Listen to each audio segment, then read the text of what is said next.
Hello everyone, for today's video, padong daay mi ani guys maglabas sa suba.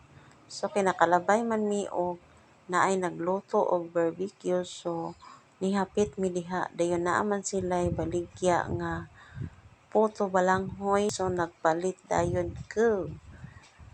Tag 5 raman ang buok, so nagpalit pa mi og barbecue kay amo ang balunon kay baon man mi og kanon guys, kay among kaunon dito sa suba kay gutom mi, wala mi paniudto.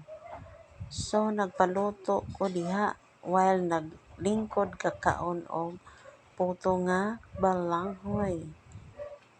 So while naghulat mi, so gabidyo-bidyo na lang ko dara. So kay giluto pa nila ang amuang gi-order nga barbecue. Ulo ra gud guys sa manok og tinai sa manok ang amuang gipaluto diha. Gamay ra gud kay akong gi-order kay kanang ga-budget ra kita sa atong kwarta kay gamay ra biya tag kwarta guys. Ya Domingo baya wa may nabaligya. So yan, nakalabay mi anang karsadaha kung taga Zamboanga del Norte ka, kadumdum ka og asa ning dapita. So padong daay mi og suba ana guys. So mao na among malabyan nga karsada. So very nice kayo ang view. Makita nato ang bukid ug ang napakanindot kay view sa bukid guys. Very green kay sa nga tanan. So taas kay ni siya nga karsada. So padong na siya sa ubos, padugdog ba.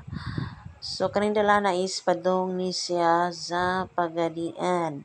So naabtan gid mi, nahuman ako kuso-kuso. So ako nang gipang waswasan ang amuang gilabhan kay nahuman naman og sabot. So ana ra ang pagkuan guys, sayon ra kaayo.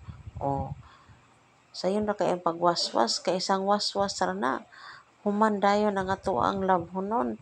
So kung dito ta sa balay panglaba, dugay kay ta mahuman. So isa ka oras ra nahuman mi og laba guys.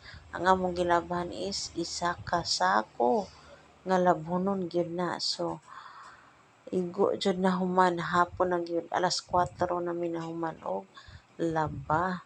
So nindot kay itong pagwaswas diha guys. So kay kuan gyud, kuha jud tanang buling guys, kay fluent man kaayo ang agos sa tubig. So nindot jud manglaba og suba kaysa manglaba ta sa atoang panimalay nga dili nato mawaswasan og ayo. So ayan, human na gyud pero gasakit jud ang likod.